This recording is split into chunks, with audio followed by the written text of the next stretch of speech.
ఒక డాక్టర్ కొడుకు doctor కావాలనుకుంటున్నాడు.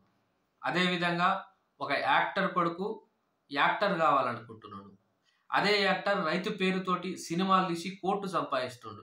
But రైతులకు ఎంతవరకు మనము సహకరిస్తున్నామో ఒకసారి ఆలోచించుకోవాలి.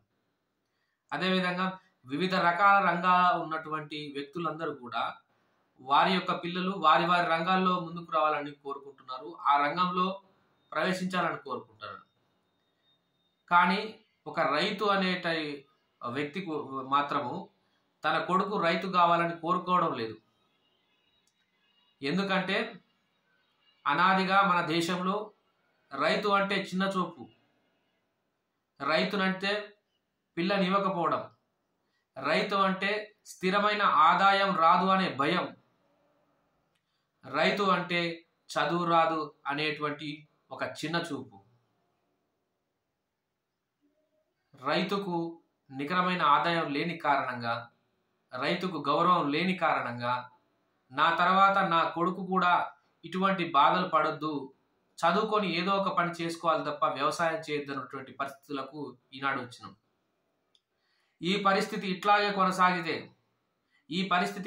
కొనసాగితే మనకు తిండి గింజలకు చాలా ఇబ్బందులు వచ్చే పరిస్థితులు మనం ఫేస్ చేయాల్సిన అవసరం ఉంది.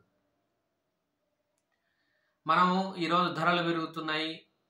ఇలా కూరగాయలు కావచ్చు, లేకపోతే బియ్యం ధరలు కావచ్చు, ఇవన్నీ పెరుగుతున్నాయి. వర్షాభావం వల్ల ఒక విధంగా అయితే, మరొక రకంగా అయితే సంవత్సరానికి కూడా వ్యవసాయం చేసేటువంటి వారి సంఖ్య తగ్గిపోతుంది. అందరూ చదువుకోవాలి, అందరికీ ఉద్యోగాలే కావాలి. మరి వ్యవసాయం ఎవరు చేయాలి? కోటి విద్యలు కూటి కోసమని మనం చెప్తాము.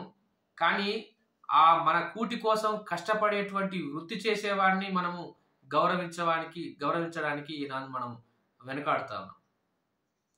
ఈనాడు మనం ఒక్కసారి గమనించినట్టయితే అందరం కూడా రైతు దినోత్సవ శుభాకాంక్షలను పెట్టుకుంటున్నాం. నేను అందరినీ విమర్శించడం కాదు, ఒక విషయం మనం ఆలోచించాలి.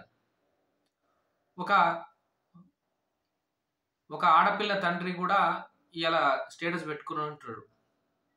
కానీ అదే ఆడపిల్ల తండ్రి ఒక రైతుకు పిల్లనివ్వడానికి వెనకాడతాడు. కాబట్టి ఇటువంటి ఆలోచన మారాలి.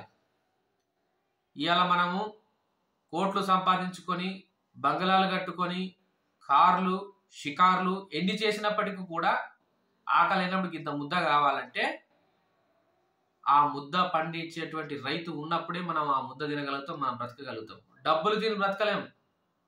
ఇలా బిల్డింగ్లు ఉంటే మనం ఆ బిల్డింగ్లు తిని బతకలేం. కాబట్టి ఇప్పటి సమాజంలో ఇప్పటి తల్లిదండ్రుల్లో మార్పు రావాల్సినటువంటి అవసరం చాలా ఉన్నది. భూమి ఉంటే ఉద్యోగం లేకపోతే పిల్లనియడానికి వెనకాడేటువంటి పరిస్థితులు ఇంకా ఉన్నాయి.